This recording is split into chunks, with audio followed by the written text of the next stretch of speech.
Hi there, I'm Tessa with Drink Wholesome. I lead our marketing efforts, and today I have the pleasure of sitting down with Amy Goldsmith. She is a registered dietitian, and we're going to be talking about bloating. Bloating is something that may be more top of mind, especially as we enter the summer months. And we want to give our customers and beyond some actionable tips for managing bloating symptoms and entering the summer feeling a little bit more in control of their bodies. So, Amy, could you please share a little bit more about your background, your specialties, and what brings you to the digestive health space and beyond? Sure. Thanks for having me. First off, I am a dietitian. I've been a dietitian for over 25 years, and I've worked in many realms. So started in clinical and then worked towards product development and sales. And about 16 years ago, I started my own private practice where I specialize in gut health, sports nutrition, and disordered eating. All very important things and definitely in conversation with one another. So, just to create some context for people tuning in, what is bloating and how can this be differentiated from, say, feeling full? That's a really good question. I think that we hear the term bloated a lot more than we did when I maybe first started my practice about Mm-hmm. 16 years ago. And bloating really it is a normal result of the gut functioning. And really, it can be from two things. So it can be from GI disturbances, which could be trapped gas. It could be the way that your body's reacting to a food intolerance or a food allergy or constipation. But it also can be a side effect from your nervous system. So if your nervous system is kind of kicked into that fight or flight, it does manipulate how the gut works, and that inflammation or constipation can be a result of that nervous system issue. And if you were to make a generalization about the people that you're seeing in your practice, what do you identify as the most common causes of atypical bloating? So I would say the first thing that I always look into is hydration. So usually Mm. if somebody's in that chronic dehydration state and they may not even know it or they're just not drinking enough, they are going to consistently feel bloated. And the second thing that I think that really kind of contributes to bloating is constipation. So, not eating enough fiber to kind of move everything through in the intestines to get that, that good evacuation. And then, of course, stress. Yes, yes, absolutely. That goes along with the gut brain connection, too. Yes, okay. And if you're chatting with someone and they're telling you more about their symptoms, when are you clued into, oh, this is pretty extreme. This might be indicative of something like irritable bowel syndrome or small intestinal bacterial overgrowth? That's a good question. I think it takes a while for us to kind of really gather appropriate data because I would say, really, if people were really intuitive and really in tune with their bodies, most people do have some sort of, quote unquote, bloat after they eat a meal. I think it's the natural way that our body kind of expands to digest and absorb and move food through. However, if someone is complaining of feeling bloated all the time without relief, so let's say maybe an hour to an hour and a half after eating, and they just aren't feeling that relief. And it's paired with GI disturbances with the bowels or pain, also along with like nausea and burping and things like that, those physical symptoms. That's when I'm really clued in that we have to really dig a little bit deeper to see what else is going on. Gotcha. And uh, just wondering, do you ever talk to clients or patients about how much they're eating? Is that a factor in the bloating? So if they're eating to point of overfullness, would you look at that a little differently than if they're, feeling bloated after a really small meal? Yes, I think you can see with some clients, and I think maybe even any individual that this happens to, if they're not eating enough throughout a day and they get to that point where they're really hungry, most people will eat about a third more than what their body needs at that point because it's trying to make up for the lost energy that it wasn't, it didn't receive. So it's normal at that point to eat a little bit faster. And when you eat a little bit faster, you're going to get more air, which can cause, some of that gas to be trapped in the GI system. Or if you're eating more than you're used to, you're definitely going to have that fullness, that distension in the gut. So that definitely can play a role. Okay, wow. I didn't realize about the air, that Mhm. speed of eating is a big factor in Yes, it potential is. distension. Yes, absolutely. Because if we eat really quickly, then we may not be chewing the food as much as it needs to be chewed. So it's going to be Hmm. bigger molecules and you're breathing a little bit quicker. So you have that combination of the bigger molecules and then more of that like gas that's coming in with that air. And that can cause more trapped gas in the GI system. Yeah, so it sounds like a recommendation from you might be to space out your meals throughout the day, make sure you're eating enough and not waiting until the end of the day, and then eating slowly and not to a point of overfullness. Is that fair? Yes, which is really hard in American society because we have, specific times that we're, supposed to have our lunch break or we're rushing in the Hmm. morning to get to our job. And, the average American doesn't work, just the 8 hours shifts, or you're running around to pick up kids or, going to sports Yeah. practices. So you really have to be intentional with looking at how can I eat, or provide myself with fuel as far as from a meal perspective, at least every 5 hours or so, or to the most every 5 hours, adding snacks in between. Because if we don't get the fuel that we need to, our brain is going to tell us, hey, we need to make up for what we've Hmm. missed. And that really causes a lot of inconsistency with our entire body. Okay, okay. That's very good to know. And then thinking about dehydration, I would assume that you'd see more people that are dehydrated in the summer months when it's a lot hotter and you're losing water more quickly. Mhm. How do you counsel people on hydrating? Are there any tips or tricks you would recommend to make sure that they're getting enough fluid? And then I would also wonder, what are the best types of fluids to be drinking? Good questions. I think as a whole, most clients that I work with don't drink enough water. I think my athletes that I work with are probably the people who are the closest to getting enough water just because they feel that thirst. But I think baseline, minimally, we need about 64 ounces of water, which would be like four of those like tall water bottles that you see in the grocery store. And that's minimally. Then, when we take the summer months into consideration, especially when we have that humidity and that heat, we have to take into consideration that we're losing water and electrolytes in our sweat. So, if we lose that at a fast rate, we're going to need to replete that with water. Mm-hmm. And everybody has a different sweat rate. On average, people are losing about like 500 milligrams of sodium in an hour. So, sometimes, if you're a big sweater, you work outside, you're an athlete, you do have to also replete some of those electrolytes as well. So that leads me to, I always think water is best. However, if you're somebody who is losing those electrolytes, then we need to choose something that's going to have electrolytes in it as well. However, we don't always have to buy those really fancy electrolyte powders. You can get electrolytes from your fruits and veggies. So, your Mm, bananas, your peaches, your strawberries, watermelon, all of those types of things have electrolytes. And I think that's where it's really key with hydration. When I say 64 ounces, it's easy for us to just think, okay, 64 ounces is for water, but our fruit counts towards that, our vegetables count towards that, milk would count towards that. So you are getting some sort of water, your herbal teas, all of those types of things. So the obstacle that I hear from a lot of my clients is, oh my gosh, water is so boring. And I totally agree with that. So that's where we have to try to make it a little fun. Plan if you like seltzers, pack some seltzers for your snack or for your lunch. If you really like herbal teas, brew some herbal tea. That's something that you can put on ice if you want to. You can freeze lemonade and have that be mm. your ice cube to put in water to give it a little bit of flavor and really up the fruits and vegetables. Okay, I think it's helpful to think about both drinking and eating.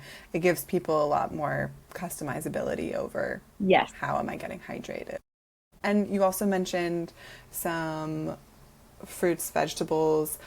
when we're thinking about perhaps some snacks or foods that we might want to bring on a beach day or a picnic day, something that's mobile and helping keep us hydrated with adequate electrolytes, what are some other things that come to mind? Well, I think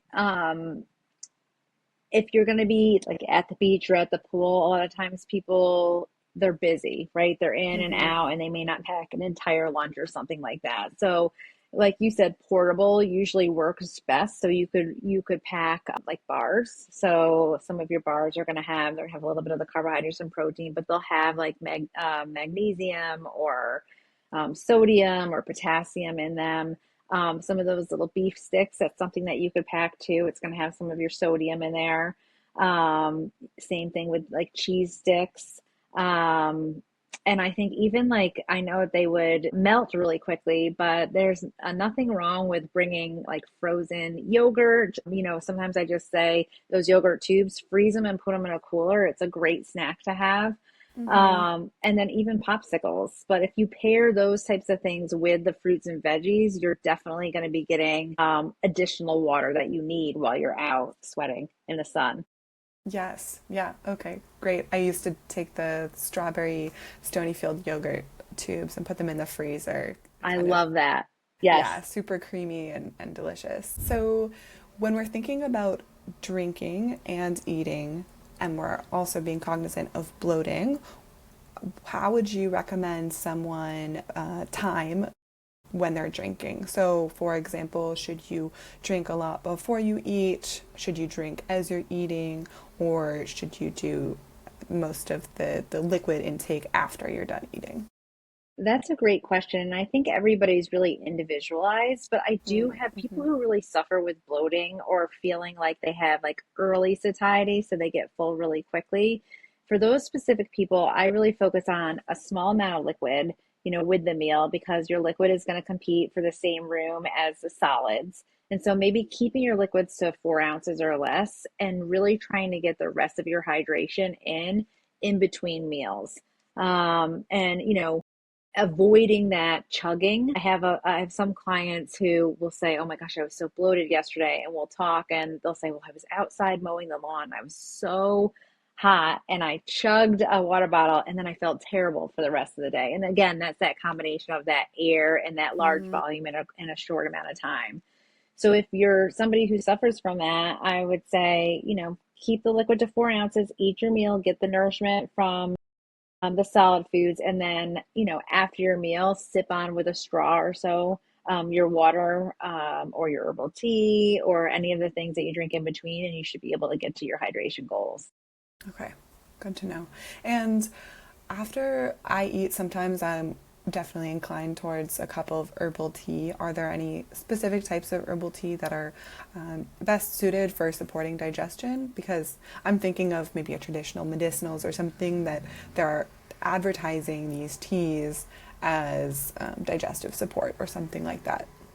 Yeah, so my thing with herbal, anything herbal or supplemental, it's not really it's not studied through the Mm-hmm. FDA. So we have to be careful of kind of the claims that we put with those things. But Mm-hmm. there is some supported evidence from clients that do well with like peppermint tea or ginger tea for Mm-hmm. digestion. And I would say, there isn't caffeine in that product. You're not going to hurt yourself with that product. So I definitely tell my clients, hey, try it and see how you feel. And usually you can tell afterwards, if you liked it or if you didn't, if it helped or it didn't. So once again, that can be a personal thing. Yes. Got it. And I guess since we're talking a little bit, we're getting into that supplemental conversation. When we bring up probiotics or digestive enzymes, magnesium, all things that people may be familiar with or not, but they definitely are a conversation point within the digestive health space. When it comes to bloating relief, do these supplements play any role? They can play a role. I mean, we have to kind of dig into where we think the bloating is from, and if Mm-hmm. we feel like the bloating is from consistent, bowel changes, constipation to diarrhea and back to constipation again, and that inflammation, we can deduct that there might be some sort of dysbiosis where we have a little bit more of that bad bacteria than the good bacteria. And that would be where it might be useful to try a probiotic. A probiotic is going to help to strengthen the intestinal wall so that all the like pathogens can't come in and bother our stomach. And then it's going to help with inflammation. And usually you would be able to see if you start taking that within a week or so if you're feeling like you're getting resolution. So I'm not against a probiotic. They can be very helpful.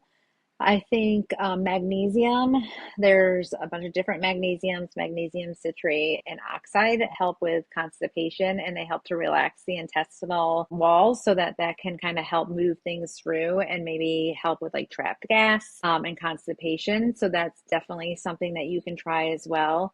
I'm not as big a fan of the digestive enzymes. If you look at them on the counter, they're all different enzymes. And really, if our organs are working appropriately, we may not need them. So I usually say, let's test to see specifically if we need them.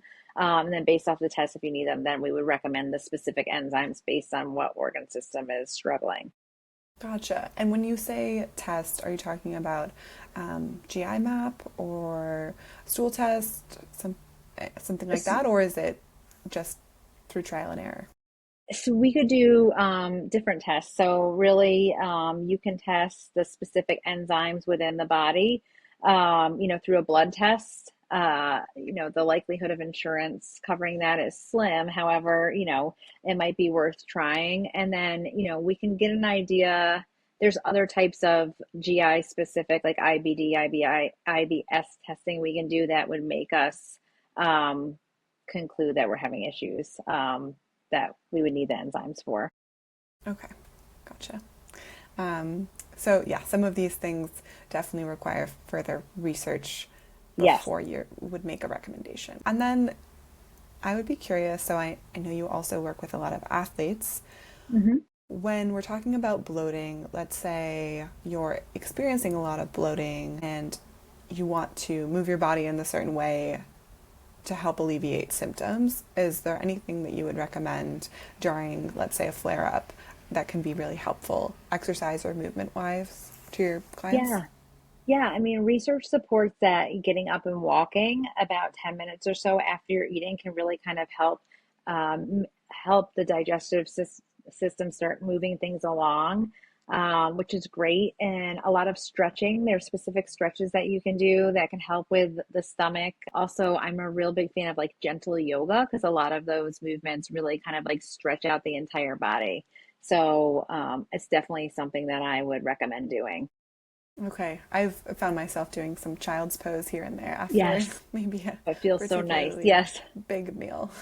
Mm-hmm. Mm-hmm. Yeah. And when it comes to, let's say, a more intense exercise like HIIT, would you say maybe to hold off on that while you're experiencing a lot of bloating, or is that something you might recommend?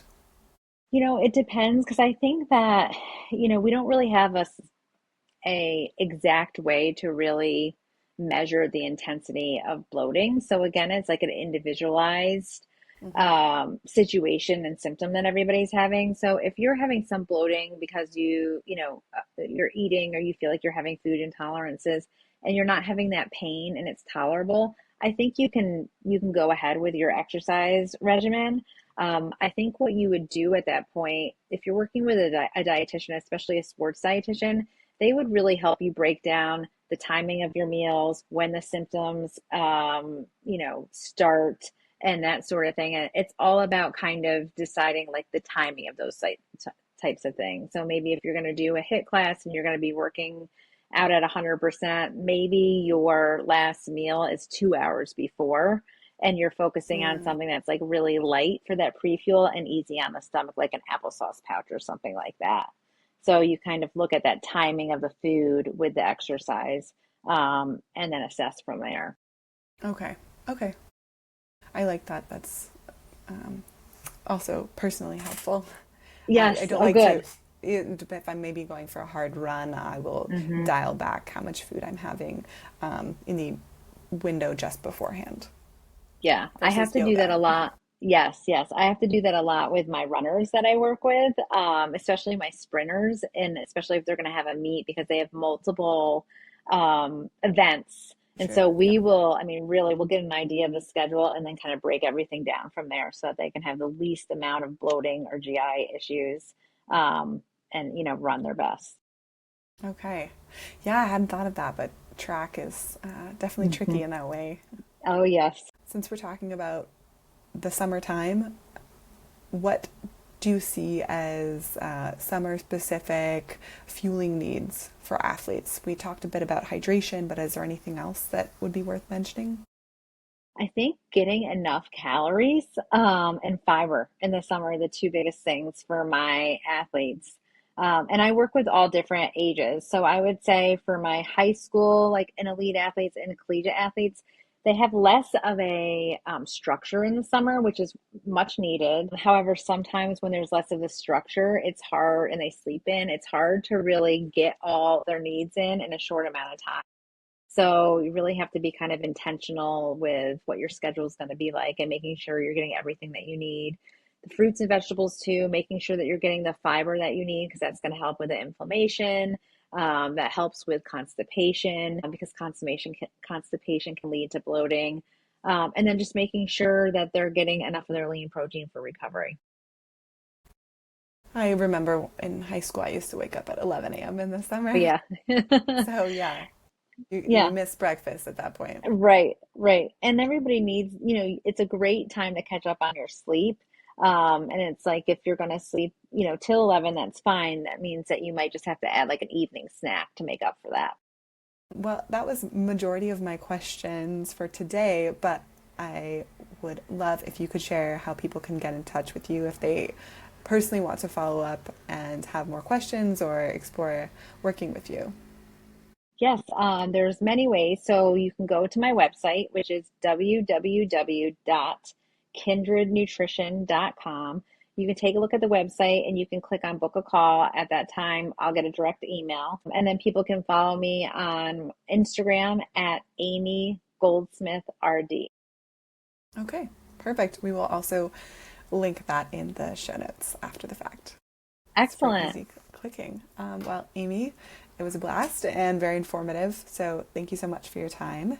And I hope people learned something today. Thanks for having me.